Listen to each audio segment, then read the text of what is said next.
ایک مول صاحب نے ایک صاحب کو پکڑ لیا، امام صاحب نے، کہنے لگے بھائی بتا فجر پڑھی تھی نہیں پڑھی تھی؟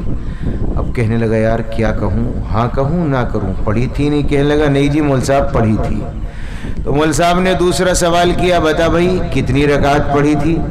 اب کہنے لگا یار کتنی بتاؤں، مجھے تو پتہ ہی نہیں، میں نے تو کبھی فجر پڑھی نہیں، 2 بتاؤں 4 بتاؤں؟ پھر سوچنے لگا یار صبح کی پہلی نماز ہے، رکعتیں زیادہ ہوتی ہوں گی۔ کہنے لگا امام صاحب زیادہ تو پوری یاد نہیں ہے، لیکن اتنا ضرور یاد ہے کہ 14 تو پڑھی تھی میں نے صبح۔ کتنی پڑھی تھی؟ 14۔ تو امام صاحب نے کہا ذرا اٹھانا لاٹھی سے میں بتاؤں اس نے 14 کہاں پڑھی تھی؟ وہ کہنے لگا امام صاحب شکر کرو یاد آ گئی، مجھے یاد آ گیا 20 پڑھی تھی 20۔ امام کہنے لگا یہ نہیں مانے گا، جا بچے لٹ اٹھا کر لا۔ اس نے کہا امام صاحب آپ کے پکا یاد آ گئی 24 پڑھی تھی 24۔ امام صاحب نے لٹ اٹھایا، اس کے پیچھے جو بھاگے، ہاپتا کاپتا گھر پہنچا، دروازہ بند کیا۔ بیوی نے کہا بھئی کیوں بھاگ رہے ہو، کیا بات ہے، کہاں سے آ رہے ہو، خیر تو ہے، کیا کوئی پریشانی آ گئی، کوئی دکھ آ گیا، کوئی غم آ گیا، کیا معاملہ ہے؟ تو وہ کہنے لگا نہیں نہیں پگلی تجھے نہیں پتا، امام نے پکڑ لیا تھا، مجھ سے پوچھنے لگا فجر پڑھی تھی یا نہیں پڑھی؟ میں نے کہہ دی پڑھی تھی۔ تو مجھ سے کہنے لگا رکعتیں کتنی؟ ہٹی اتنا ہے، میں نے 14 بتائی، 20 بتائی، 24 بتائی، مان کے نہیں دیا۔ تو بیوی نے کہا اللہ کے بندو 4 بتا دیتے مان جاتا۔ تو وہ کہنے لگا پگلی 24 میں نہ مانا 4 میں مان جاتا، جو 24 میں نہیں مانا وہ 4 میں مان جاتا۔ یہ حال ہے آج میرا اور آپ کا۔ سچی بات تو یہ ہے جو نماز ہم پڑھتے ہیں اس میں جو صورتیں پڑھی جاتی ہیں ان کا ترجمہ ہمیں نہیں آتا، نماز کے فرائض کا بھی ہمیں پورا پتہ نہیں، نماز کے واجبات کا بھی ہمیں پتہ نہیں، نماز کی ان چیزوں سے سجدہ سہو لازم ہو جاتا ہے، ہمیں علم نہیں ہے۔ میرے پیاروں نماز کے اندر جو صورتیں پڑھتے ہیں اللہ کے سامنے آ کر اللہ سے محبت کا اظہار کرتے ہو، کم از کم اتنا تو پتا ہو کہ اللہ سے ہم نے کہا کیا ہے۔ پھر نماز میں جان کہاں سے آئے گی؟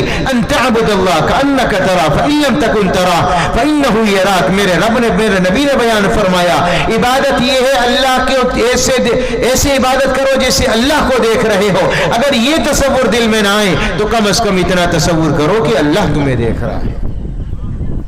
جو صورتیں پڑھی جائیں ان کا ترجمہ تو نہ معلوم کرو، باریک مسائل علماء جانے، دقیق مسائل کا نکالنا علماء کا کام ہے، موتیوں کا نکالنا علماء کا کام ہے، مسائل کا اخذ کرنا علماء کا کام ہے، استنباط کرنا علماء کا کام ہے، دلیلیں نکالنا علماء کا کام ہے۔ لیکن تمہارا کام صرف اتنا ہے جو صورتیں نماز میں پڑھی جائے کم از کم اس کا ترجمہ تو پڑھ لو میرے بھائیو، کم سے کم سورہ فاتحہ کا ترجمہ تو یاد ہو، سورہ اخلاص کا تو یاد ہو، سورہ فلق ناس کا تو یاد ہو، سورہ الم تر کیف فعل ربک باصحاب الفیل، سورہ فیل کا یاد ہو، سورہ قریش کا یاد ہو۔ میرے پیاروں کسی سورت کا ترجمہ ہمیں پتہ نہیں ہوتا، رب کے دربار میں آتے ہیں محبت کا اظہار کرنے، کیا کہہ کر چلے جاتے ہیں پتہ ہی نہیں ہوتا، یہ کیسی محبت ہے۔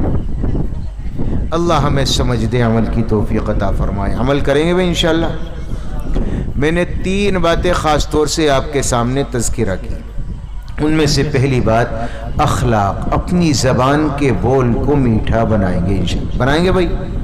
ہاتھ اٹھا کر بتاؤ کہ انشاءاللہ بنائیں گے، اللہ نے چاہا ہم اپنی زبان کے بول کو بنائیں گے میٹھا، اخلاق کو اچھا کریں گے۔ اور دوسری بات میں نے عرض کی آپ کے سامنے کہ اللہ جب کسی سے محبت کرتا ہے تو گھر کے 4 لوگوں میں محبت ڈالتا ہے، اس کے دل سے کینہ نکال دیتا ہے۔ عہد کر کے جاؤ آج کے بعد ہم کسی مسلمان سے دل میں دشمنی نہیں رکھیں گے انشاءاللہ، نہیں رکھیں گے بھائی انشاءاللہ۔ انشاءاللہ ہمارے دل آئینہ ہوں گے۔ اور تیسری بات رمضان آ رہا ہے، رمضان کی قدر کرنی ہے، اس کی روزوں کی، اس کی تراویح کی۔ یہ نہ ہو کہ امام صاحب نے پڑھا 1 پارہ 1 گھنٹہ، امام صاحب آج دیر کیسے لگ گئی، 10 منٹ فالتو کیوں ہو گئے، اتنا لیٹ کیوں کر دیا، اتنا تاخیر کیوں کر دیا۔ نہ اللہ کے بندو، وقت دو، تراویح کو وقت دو، نماز کو وقت دو۔ 1 گھنٹے میں 20 رکعت اور 1 پارہ سوا پارہ پڑھ کر جاتے ہو، تمہیں کیسے مزہ آئے گا، کیسے لطف آئے گا۔ اللہ کا قرآن تو وہ قرآن پڑھتے جاؤ، سنتے جاؤ، پڑھتے جاؤ، سنتے جاؤ۔ عند سماع القرآن، یہ دل کے زندہ ہونے کی دلیل ہوتی ہے، دل کے زندہ ہونے کی نشانی ہوتی ہے کہ انسان اللہ کے قرآن کو جب پڑھے یا سنے تو اس کا دل لگے، اس کا دل اکتائے نہیں۔ ہم ذرا دیکھیں ہمارا نمازوں میں دل لگتا ہے، تراویح میں دل لگتا ہے یا دل اکتاتا ہے؟ میرے پیاروں دل اکتا جاتا ہے۔ اس دل کو بناؤ، اس قرآن کریم کو دل میں اتارو۔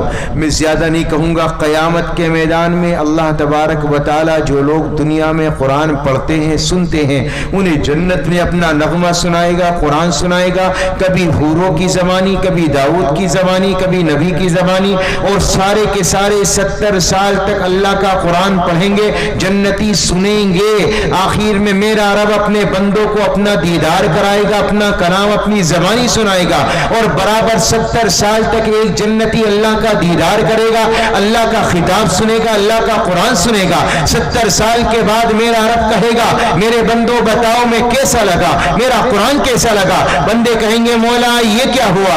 حضرت داؤد سے 70 سال سنوایا، نبی سے 70 سال سنوایا، اپنی باری آئی تو پل میں چھپا لیا۔ میرا رب فرمائے گا نہیں میرے بندوں، مجھے دیکھتے دیکھتے، مجھے سنتے سنتے 70 سال گزر گئے۔ بندے کہیں گے مولا ابھی جی نہیں بھرا، ابھی دل نہیں بھرا، ایک نظر اور دکھلا دے، ایک جھلک اور دکھلا دے۔ میرا رب فرمائے گا نہیں میرے بندو، اب روزانہ دیدار ہوگا، جنت الفردوس والوں کو ہوگا، عام جنتیوں کو جمعے کا انتظار کرنا ہوگا، جمعے کے دن دیدار ہوا کرے گا۔ اللہ مجھے بھی آپ کو بھی ہم سب کو جنت الفردوس والا بنا دے، ہمارے ماں باپ کو جنت الفردوس والا بنا دے۔ میرے پیارو، اللہ کے نبی بیان فرماتے اللہ کہے گا جاؤ جنتیوں روزانہ دیدار ہوگا جنت الفردوس والوں کو۔ بندے کہیں گے مولا ما عبدناک حق عبادتی وما عرفناک حق معرفتی، مولا ہم نے دنیا میں کوئی سجدہ نہیں کیا، ہم نے تیری معرفت والا حق عبادت والا سجدہ نہیں کیا۔ میرا رب کہے گا کیا چاہتے ہو؟ اللہ ایک سجدہ کرنا چاہتے ہیں، ایک سجدہ کرا لے اچھا والا۔ میرا رب فرمائے گا میرے بندو یہ دنیا نہیں ہے، یہ میری جنت ہے، جنت، یہاں تم میرے مہمان ہو اور میں تمہارا اللہ میزبان ہوں۔ مہمانوں سے کام نہیں لیا جاتا، عیش کرو، مزے کرو۔ اللہ اپنا قرآن ان لوگوں کو سنائے گا این الذین کانوا ینزہون اسماعہم عن اصوات المزامیر، جنہوں نے دنیا میں گانے نہیں سنے اللہ کا قرآن سنا ہوگا۔ سنیں گے بھائی انشاءاللہ، پڑھیں گے انشاءاللہ، انشاءاللہ۔ اللہ مجھے آپ کو عمل کی توفیق عطا فرمائے۔